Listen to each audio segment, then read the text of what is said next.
Did you know that generosity is a built-in confidence booster and also a built-in deterrent to self-loathing? It's also a part of the soft life. Today we're going to talk about being generous and giving back. Let's talk about it.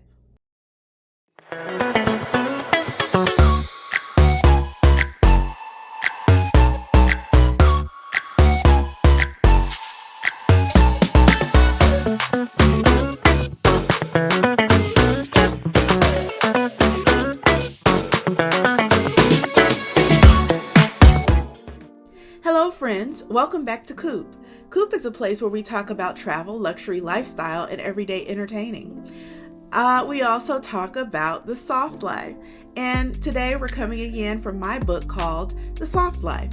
And in this book, the way that I define the soft life is very similar to the way that you've heard on social media, but really it boils down to how you treat yourself.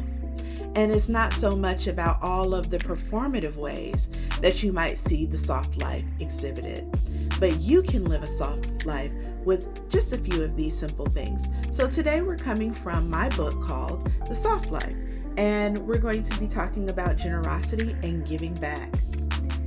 Giving to others improves our self-esteem. Generosity is a built-in confidence booster and a built-in deterrent to self-loathing. By placing more emphasis on what we are giving than what we are receiving, we develop an outward orientation toward the world and turn our attention away from ourselves. While it's necessary to have a healthy level of self-awareness and sensitivity to oneself, we tend to focus on ourselves negatively all the time. We listen to that critical inner voice within our brains much too often. The voice judges everything we do and constantly nags us with unfavorable ideas about ourselves and other people. These unfavorable ideas damage our self-esteem and may cause us to self-destruct. Being charitable both provides a solid case against a critical inner voice and diverts our attention from its torrent of negative ideas. For instance, it is difficult for the inner voice to assert that we are useless when we observe someone else reaping the benefits of our good deeds. Everyone wants to live a happy life, and it seems that giving is a necessary component. Here are a few things that generous people enjoy. Number 1, stronger relationships with the people they know. Being giving has less advantages other than expanding one's social circle. Given that 66% of people connected to the individuals they knew, those that were highly generous were likely to develop closer relationships with others. Number 2, happiness within their careers. I said I was going to do a video of how to be happy at work. So given the length of the time you spend at work, you want to like your employment. If not, expect to wish that you were someplace else for that 8 hours every single day. One of the locations where there was a significant divide between those with high and low levels of generosity was here. A lot of people do not like their jobs, but if you focus on your job from the perspective of the blessing that you are giving to your workplace and not only what you are receiving it, making it so transactional, you will find that you'll be happier at work. We'll do a video about that one day. Number 3, a more positive outlook. Your perspective on life has a big impact on how happy you are. You probably have a lot more fun in your life if you think that what you're doing matters. Number 4, better physical and mental health. You may have anticipated that more charitable individuals are happier and more upbeat, which implies that their mental health is better. People with high levels of generosity are less likely to experience a variety of unfavorable feelings, such as despair, depression, indifference, and anxiety. You might not have imagined this, but there is a link between giving and physical health. A healthy diet and regular exercise were more prevalent among those that are in the high generosity group. Number 5, satisfaction with what you already have.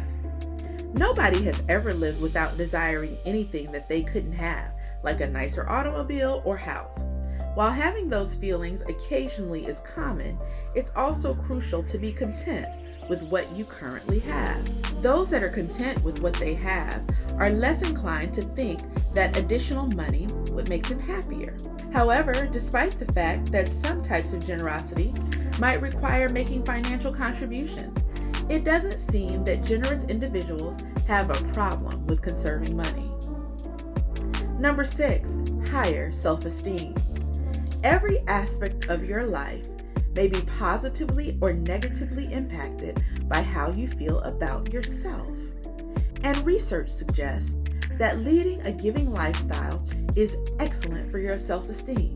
If there's one lesson to be learned from all of this, it's that practicing generosity may significantly improve your quality of life. You may become happier, healthier, and have better interpersonal connection as a result. There are countless other ways to show generosity, such as giving money or your time to an organization you love. In addition to helping others, it can also help you. Here are a few guidelines for generosity. The following are some actions to follow in order to practice generosity, and these are based on Aristotle and a book by Cruiser. First, give as much as it is meaningful and useful. Giving without considering how the money will be used may still be regarded as generosity, but it may not be good behavior. The goal of generous giving is to fulfill the needs of others. Knowing that someone will use the money to purchase alcohol or drugs does not assist them to satisfy their needs. Half the happiness of living comes from willing-hearted giving. That comes from a poem by Anne Stein. Do not give too much to the extent that you cannot meet your own needs. It's crucial to avoid giving too much that you endanger letting someone else benefit at your cost. Be gracious in accepting the gifts of others. Generous people see the world differently. This understanding of life is what keeps them growing, regardless of the life pressure of this work in so many ways. Generous people believe that the resource pie is not limited. There's no feeling of scarcity. The competitive mentality of scarcity is founded on one false assumption, that my resources can only increase when others decrease. It is commonly believed that there is a limited amount of pie, and therefore, as more people succeed, my chance of success decreases. But to be completely truthful, that way of thinking is flawed. The available resources do not have an end. It keeps expanding as society gains from other people's achievement. Generosity leads to greater happiness. Giving, as generous people well know, improves pleasure, contentment, and meaning in the giver's life. We are not created to be selfish animals. Instead, we were created to seek and find satisfaction by loving and caring for others. Those who choose to search for fulfillment rapidly find it. Generous people believe that there is success in helping others succeed. Helping someone else discover success in life is the quickest way to achieve your own. After all, something more meaningful than the amount of your bank account must be used to gauge our contribution to this planet. We get the most satisfaction and value for our lives by how we decide to live them and how we help others live theirs. Generous people see value in changing others' lives. Generous individuals are quick to acknowledge that no one person will ever be able to entirely fix all of the world's issues, and that this may not even be possible in the future. However, excellence does not hinder them. For them, improving just one life in their sphere of influence is sufficient compensation and should be pursued as a worthwhile pursuit. Generous people trust others. Trust is a prerequisite for generosity. We must have some amount of faith in another person's ability to manage our own resources before we invest in them.